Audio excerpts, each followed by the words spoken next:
So for those of you living under a rock in the Mariana Trench, FACEIT has finally relaunched its TF2 casual 12v12 matchmaking service.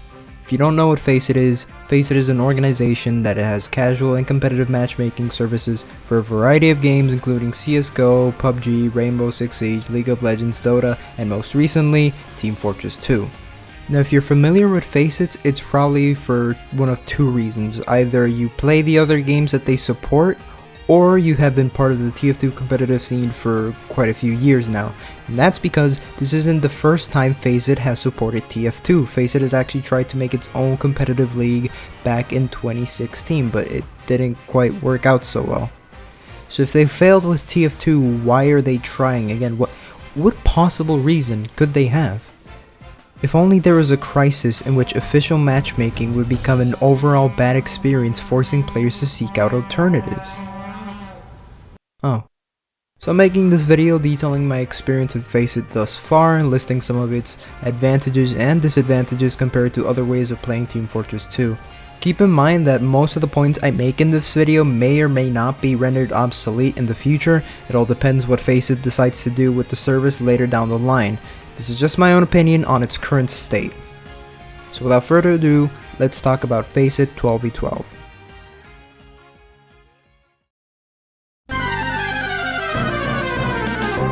First things first, let's compare FACEIT to the thing it's directly competing against, Valve's own official matchmaking. Now what are the main differences between casual and FACEIT? The main differences are that there are no random crits, no random bullet spread, and there are no bots or cheaters. Given the current state of TF2, 90% of you are already sold on FACEIT just with those differences, and so was I. However, it's worth noting that the bots shouldn't be counted as a difference. The reason being is that bots obviously aren't a feature of casual, they're just an external factor that just so happened to manifest in casual matchmaking because it's simply the easiest option for bots to join and they can annoy a lot more people that way. So for the sake of a fair comparison, I will compare FACEIT with casual matchmaking before the bot crisis. Now random crits and bullet spread. Having random crits and random bullet spread off is absolutely amazing. It makes fights a lot more consistent, predictable, and fair. 70% of the time when I die in Valve's casual, it's literally just because of a random crit that nobody could have predicted. But every single time I die in FACEIT, it was either because I was too aggressive, my team as a whole was being punished, or I was just caught out accidentally with low HP or while eating a sandwich. When I die in FACEIT, it feels like something that my team and I could have avoided, teaching me to be better at the game. Now one of the minor differences that isn't officially listed, which is very good in my opinion, is the fact that they use stopwatch mode for payload maps. For those of you who don't know, stopwatch mode is an alternative mode for playing payload maps in which the team that captures the fastest or captures the most points wins. This means that if blue captures 4 points in 5 minutes and red captures 4 points in 4 minutes, red wins because they simply capped the fastest. In another example, let's say blue captures 3 points in 3 minutes, but red captures 4 points in 8 minutes. In that case, even though red technically took longer, they captured more points than blue, and so they win. This is undoubtedly a far superior way to play payload and has been the gold standard for competitive since day one. This makes matches shorter, more momentum based, and actually punishes last second pub pushes. So this is definitely something FACEIT has going for it.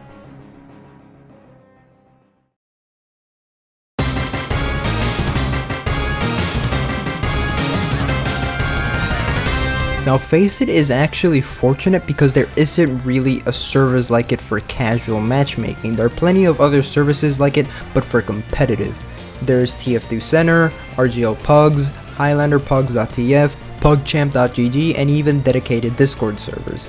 These offer a great experience for those who want to get into competitive TF2 and offer good practice for those who are already familiar with it. I personally use TF2 Center since it has its own tight-knit community for years now, so you will find a match even though sometimes it takes a while. However, a lot of these lobbies and services have what I'm gonna call quote-unquote unofficial requirements. Let's take TF2 Center for example. They have 2 official requirements to play. You need to have at least 500 hours in TF2 and your Steam level needs to be at least 3. However, The unofficial requirements are having basic knowledge of competitive play. You need to know the major callouts of each map, you need to know about the format you're playing, the role of each class, and a bunch of other things. Competitive lobbies simply require some knowledge and experience in order to enjoy them and not screw over your team.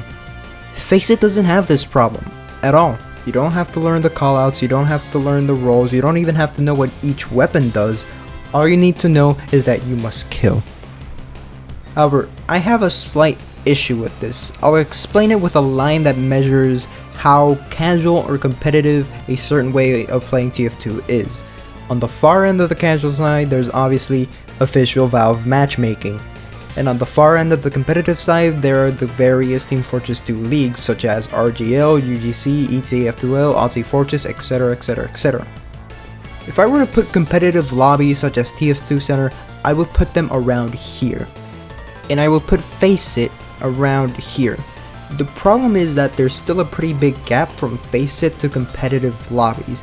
FACEIT is definitely still casual, there's no doubt about that, but it has some elements of competitive play that can slowly introduce players into competitive, and I think it's absolutely fantastic. But this jump can definitely be made smaller by adding a service like casual/no restriction Highlander and Sixes. That way you can introduce the competitive formats and then introduce the concepts of banned weapons and other things in lobbies. This isn't a problem with FACEIT per se, it's more of an issue I see with TF2 as a whole. But FACEIT can definitely try and add that in the future. Just saying, just an idea.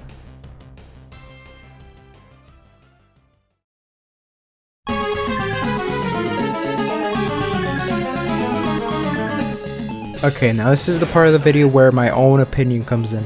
My overall experience with FACEIT so far has just been decent. It hasn't been fantastic, but it's been pretty solid. It's been pretty solid TF2 experience. It's definitely better than the current state of TF2 casual by a lot. But compared to casual without bots, not so much. The more I look at the pros and cons of both casual and FACEIT, the more I say to myself, they're just equal.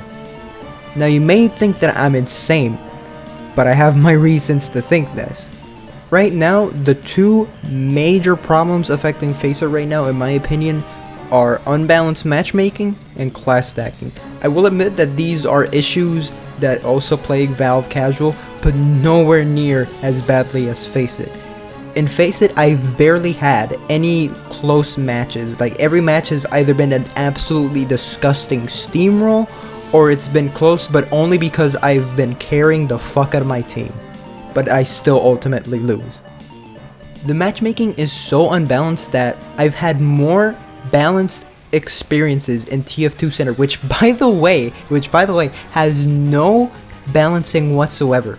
Players can join whatever team, whatever they role they like, regardless of skill and experience they have.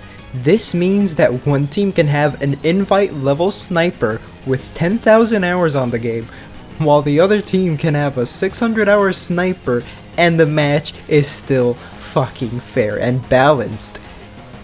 The second problem I have with FACEIT is this fucking mission.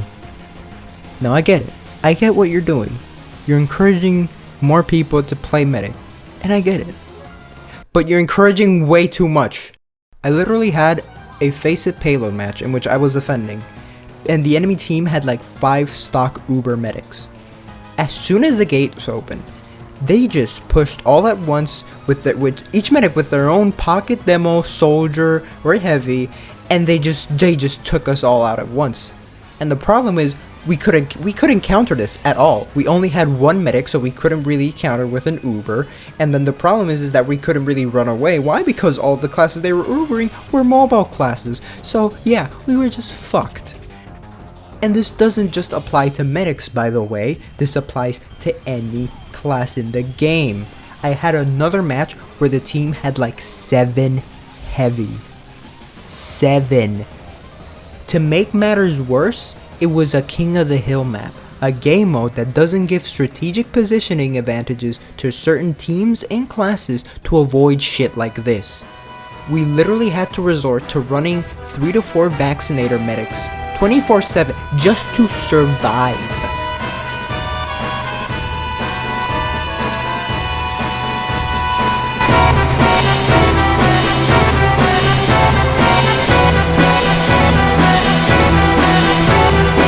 And then they responded to that by running demo nights because the vaccinator has no resistance to melee.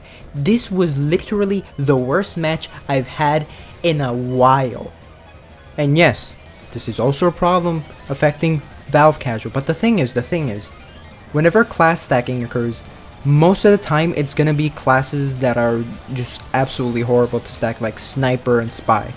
Or maybe it's another class because the team is having problems with specific classes, so they stack the class that they think counters that other class, but that's not how it fucking works because no class directly counters any other class. Take for example Spy and Pyro. Spy can just work with his teams and have them kill the Pyro for him, or he could simply just not go near him and go for other picks. And if the enemy team has some heavily guarded sentries, you don't just all go Spy and deal with it, because Spy was never meant as a counter to the Engineer. Soldier and Demo Men work, and they can only do so if they have favorable positioning or work together with their team to do a coordinated push to overwhelm the enemy team and shoot the sentry from multiple angles. So stop stacking classes to counter other classes. Just play as the damn team. It's in the name of the game, Team Fortress 2. It's not called Deathmatch Fortress 2, okay? Okay, I'm sorry for that tangent. Anywho, I think class stacking is an issue, and to fix it, I propose a limit of 2 for each class. I've heard people say I have a limit of 4, but 4 is already class stacking, so it doesn't really solve anything. So I think 2 is better because you can have 1 of every class and then have 3 extra classes that can be switched out depending on the situation. This can separate FACEIT a bit more from casual and then fix matches that were ruined by class stacking.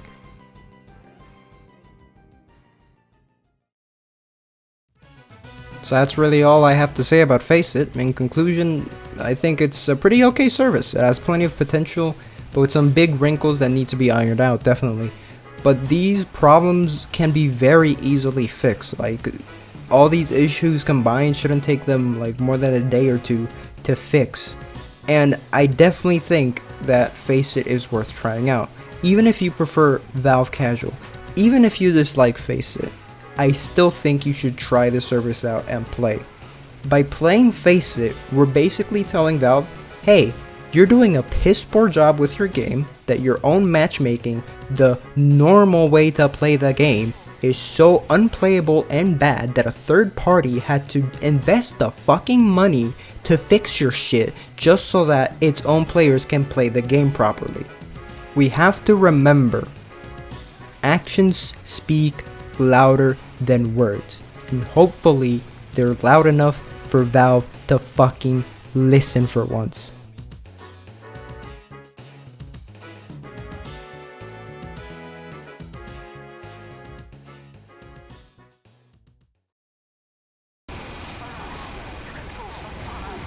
Wait a second. Is that lazy fucking purple, bro?